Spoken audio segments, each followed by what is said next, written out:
Hola, sean bienvenidos a CITIC y sean bienvenidos a este foro que hemos llamado Sobre la Mesa. La idea es, en un formato relajado, informal, tener la oportunidad de tocar tópicos, temas de gran importancia, de gran relevancia, que nos generan retos dentro de la cardiología, preguntándole, diría yo, platicando con expertos de cada una de las áreas. Soy el doctor Javier Escudero, cardiólogo clínico e intervencionista en el Hospital Médica Sur en la Ciudad de México, gobernador saliente del American College of Cardiology y miembro de la Asamblea Internacional de Gobernadores.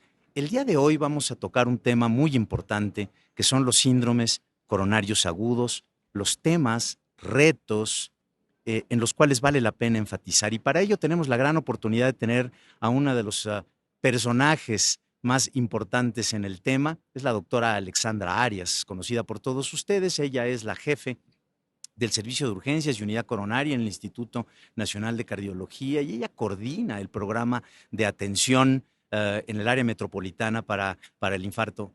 Alexandra, bienvenida. Muchas gracias, Javier. Un placer estar aquí y vamos a hablar de manera coloquial de los retos que uno enfrenta día a día en el manejo de los síndromes coronarios. Claro, y el primer tema que quisiera yo poner sobre la mesa, Alexa, es en cuanto a la forma de disminuir la mortalidad. Mucho hemos aprendido, y mucho hemos aprendido en los últimos 50 años. El advenimiento de las unidades coronarias, el tratamiento farmacológico con inhibidores de la ECA, bloqueadores del sistema renina-angiotensina, aldosterona, betabloqueadores, y la mortalidad de 30% que teníamos hace tan solo en esos años, la hemos logrado disminuir claramente a menos de 10%, y obviamente la reperfusión ha sido una estrategia fundamental también para ello. En este entendido, la atención inmediata es fundamental. Eh, ¿Cómo están funcionando los sistemas, los protocolos de atención inmediata en el infarto del miocardio en nuestro país? ¿Cuáles ves que son sus fortalezas y cuáles ves realmente que son los retos y debilidades que tenemos que resolver en este complejo sistema muy heterogéneo que tenemos en México?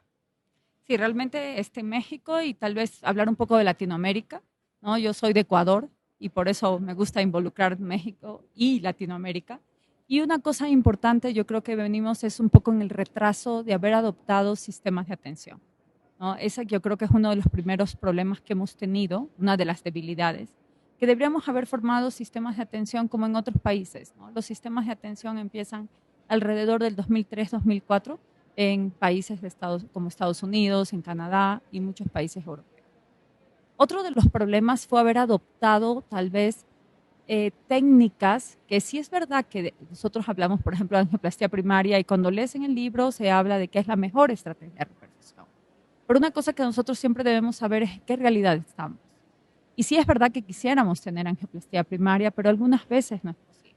Si tuviéramos redes de atención funcionando adecuadamente, desde hace mucho tiempo atrás, los médicos podrían haber hecho estos enlaces, haber iniciado los tratamientos adecuados en los primeros minutos, dependiendo del lugar donde están, y posteriormente el traslado. O sea, y lo bueno, yo creo que últimamente es, porque muchas veces cuando a mí me tocó ya a finales de mi residencia, que aparece este debate de quién era mejor, ¿no? Y hablaban, no, la fibrinolisis, no, la angioplastia primaria, y por supuesto la angioplastia primaria pues empieza a ganar mucho terreno, porque tú que eres intervencionista, pues quién no quiere ver, inclusive el clínico también, ¿no? ¿Quién no quiere ver una coronaria en un paciente infartado? Entonces, por supuesto, la incidencia de sangrado es otro de los problemas en un paciente mal seleccionado. También el miedo de ese médico, ¿no? De al saber que puedes tener mayor riesgo de sangrado, dice, mejor no fibrinolizo, mejor envíe.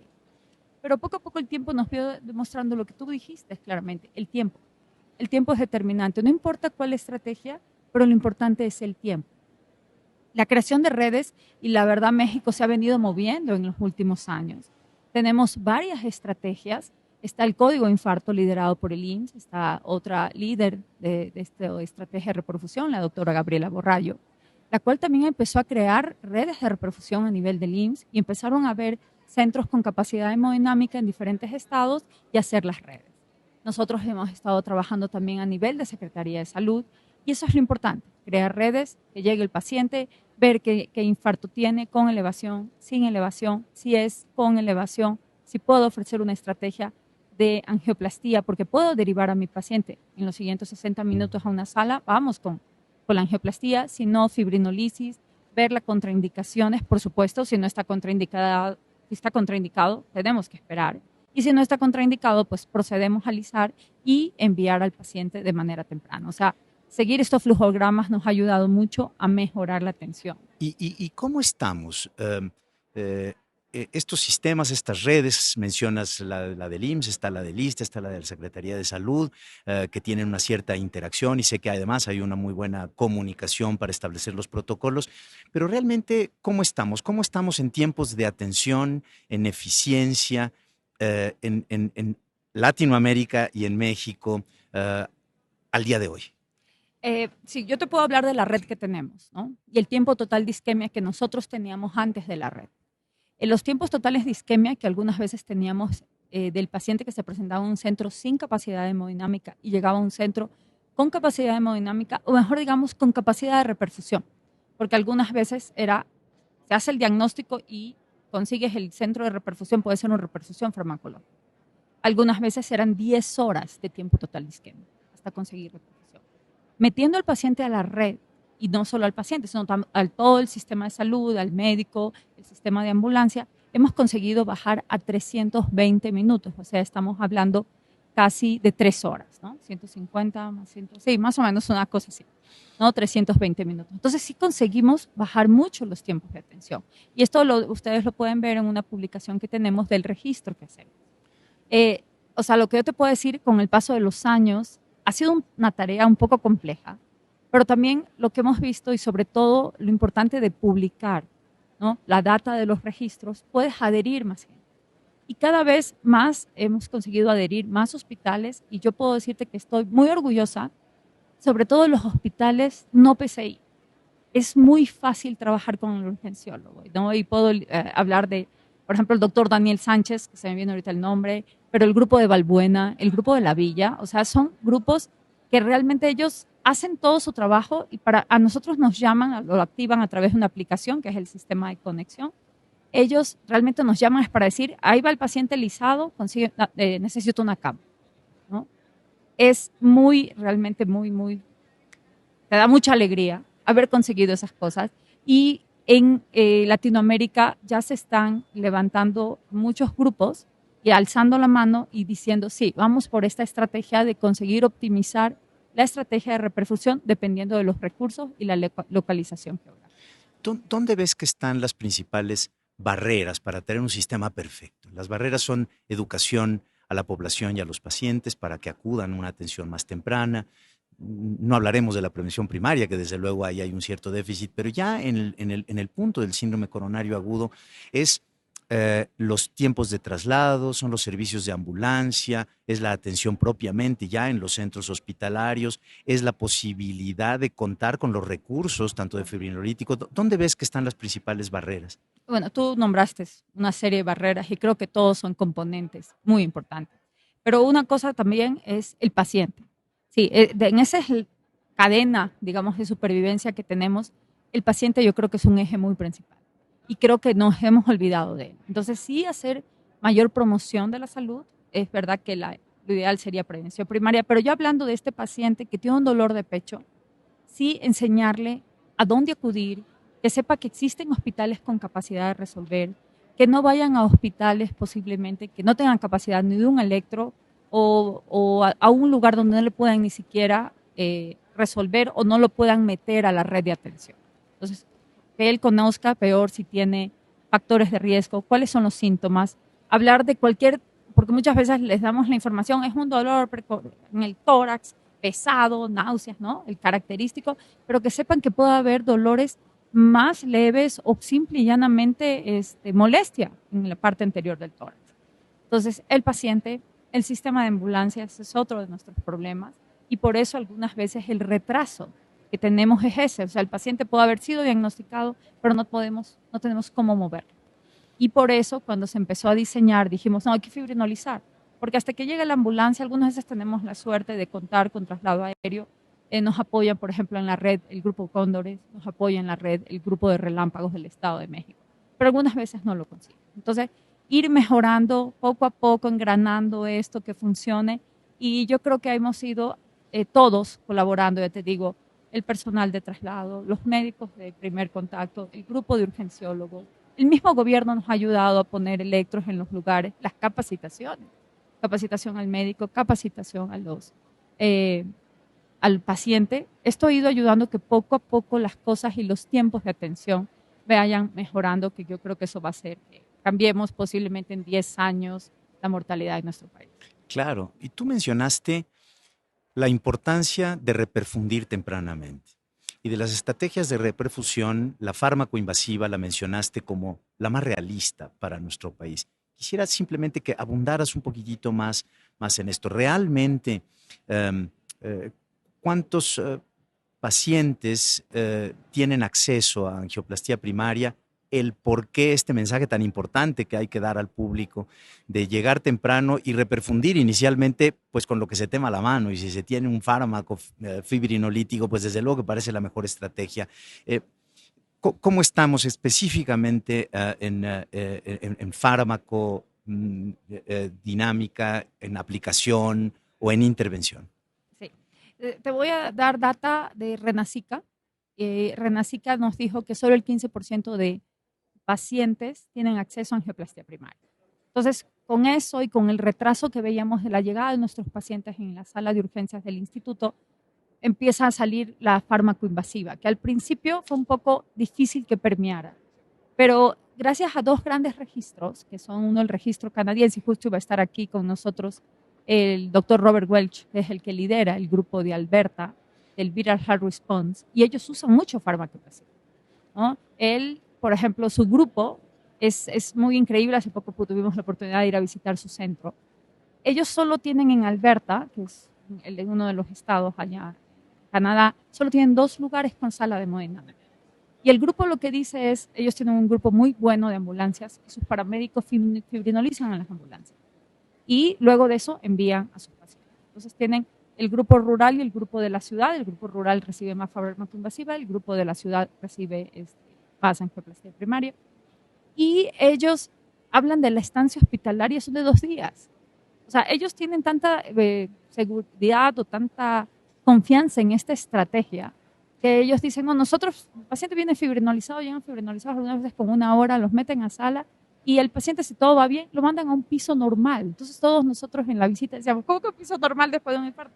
Sí, es que ya está saturada la coro, ya está resuelto, no hizo arritmias, el eco tiene FEBI más del 50, vamos a un piso normal. Yo digo, si nosotros generamos eso, a nosotros nos costaría, ¿no? Aún una angioplastía primaria exitosa, tú dices, no, ¿cómo no? Pero es muy bueno ese registro y ellos nos han enseñado mucho y hemos aprendido de ellos y por eso quisimos poner esa estrategia en base a esa. Y otro grupo que hace mucha farmacoinvasiva es el grupo francés, ahí liderado por el doctor Gancha. Conseguir fibrinolizar en tiempo adecuado. Los pacientes mexicanos, aunque pensamos que sí llegan tarde, sí, en algunos estados llegan más tarde, pero en la Ciudad de México no llegan tan tarde a un centro de repercusión. Generalmente llegan con 2 horas de retraso.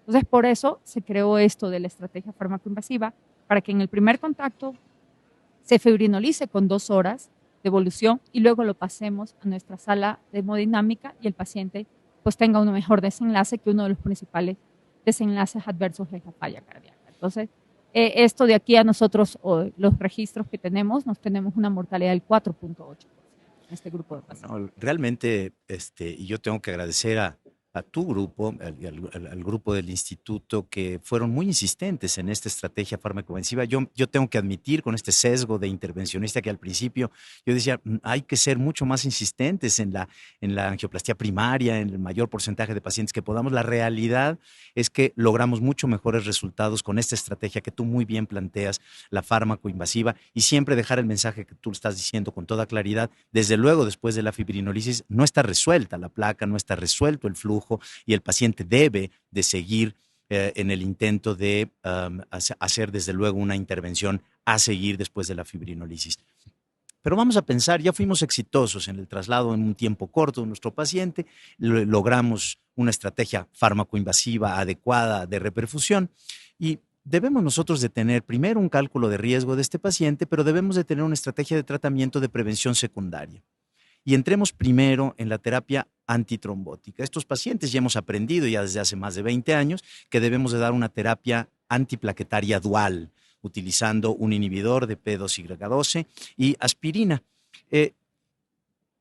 ¿Cuál es la estrategia que tú sugieres actualmente funciona mejor? ¿Debemos de iniciar con un inhibidor potente como es ticagrelor? ¿Esto es factible?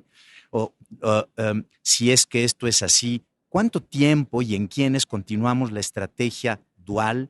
¿En quiénes vamos a desescalar para dar clopidogrel o dar tiempos cortos? En un comentario breve, ¿qué te parece que hemos avanzado en este sentido y cómo lo hacen ustedes? Sí, yo creo que aquí lo más importante es individualizar al paciente, ¿no? O sea, la recomendación y la evidencia es que todo paciente debe recibir doble antiagregación plaquetaria por un año después de un síndrome coronario agudo, pero también está saliendo evidencia que en grupos de bajo riesgo trombótico y alto riesgo de sangrado podríamos individualizar un poco. ¿Cuál es el paciente de alto riesgo de sangrado? Es la mujer, bajo peso, falla renal, falla hepática, si tiene que usar un anticoagulante, si ya tuvo un sangrado.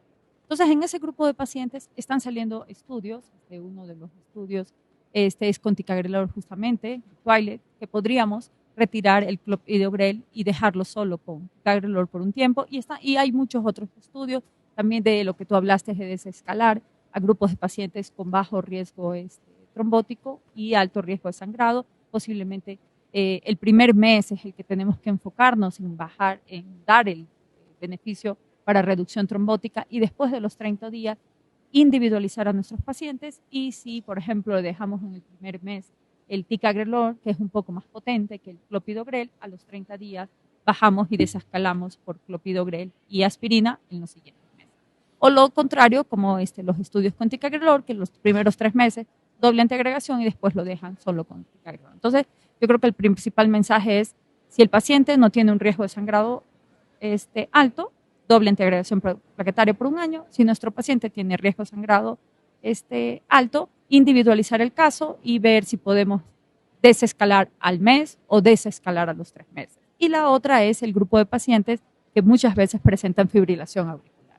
Cuando entramos ya con un antitrombínico para la fibrilación auricular, lo ideal es el primer mes posiblemente triple terapia o dependiendo del riesgo, inclusive a la semana o a los 15 días, triple terapia y posteriormente doble terapia de clopidogrel más el anticoagulante, el que ustedes quieran, ¿no?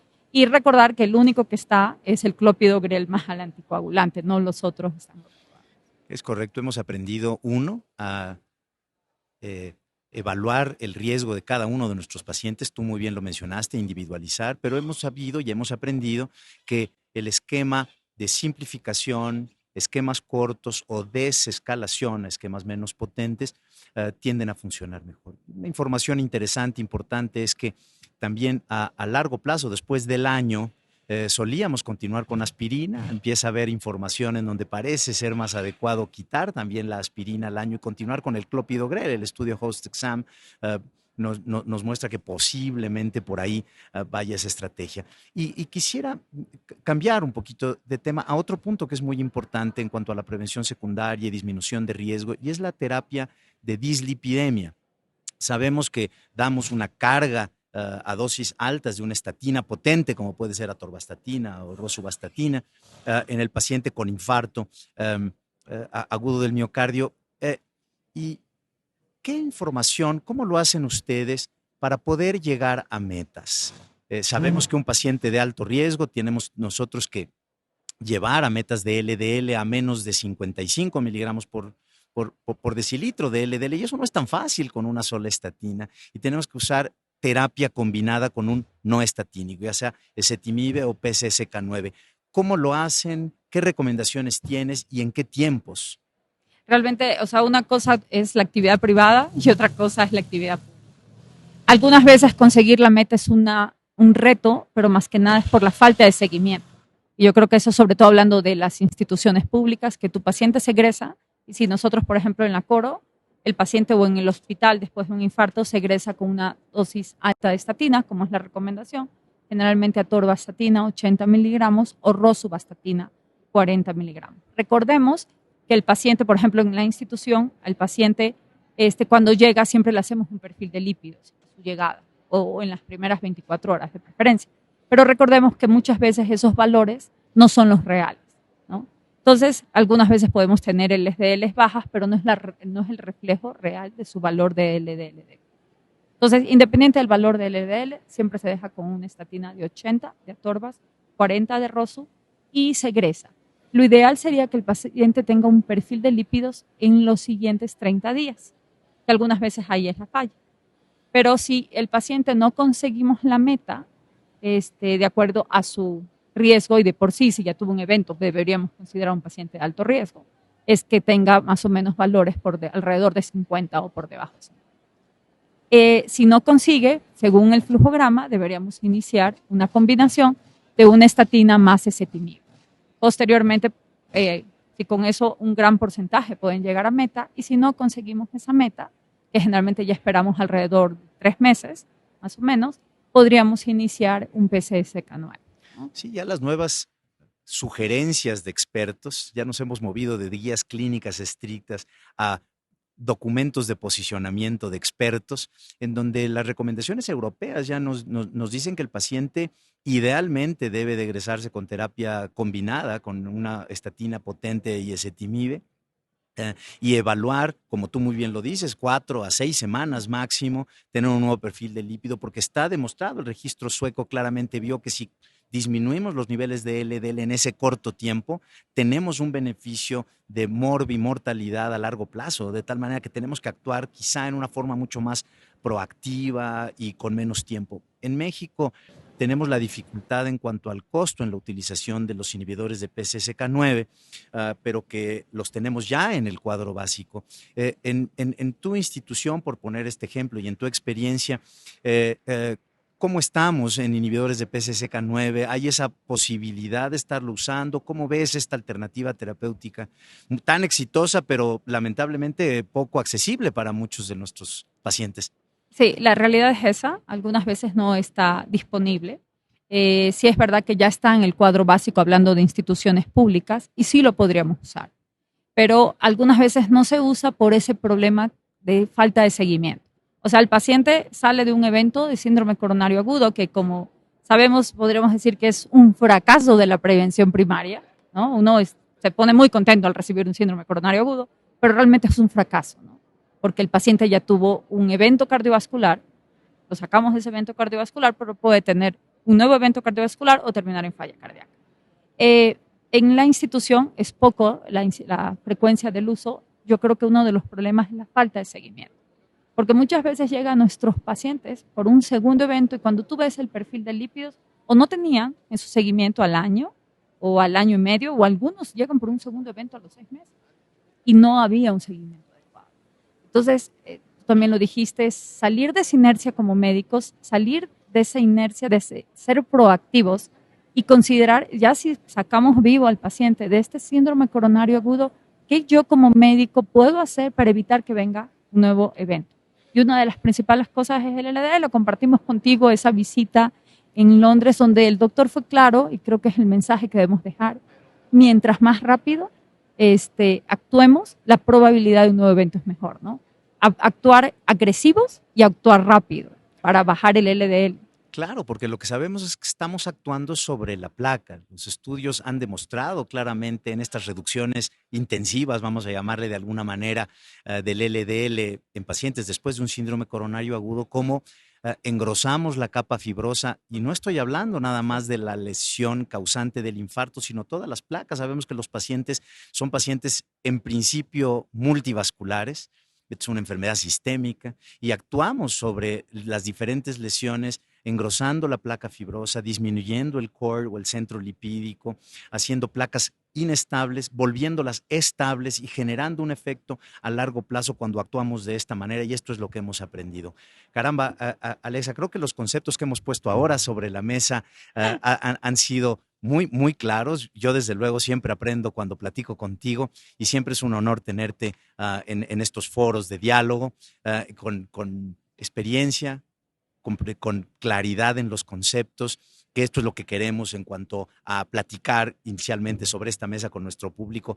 ¿Algún comentario de cierre o mensaje a casa que quieras dejar antes de cerrar la mesa? Creo que una de las cosas que tú hablaste fue prevención primaria. No nos olvidemos, si hablamos ahorita de la enfermedad, y creo que es un tema que nos apasiona, los síndromes coronarios, pero creo que debemos movernos hacia prevención primaria y agradecerte. Para mí es el gusto, siempre es un gusto poder platicar contigo y también aprender mucho de ti. Pues muchísimas gracias, quedamos atentos a nuestro siguiente foro de Sobre la Mesa. Muchas gracias, Alexa, muchas gracias a ustedes. Nos vemos pronto, Sobre la Mesa.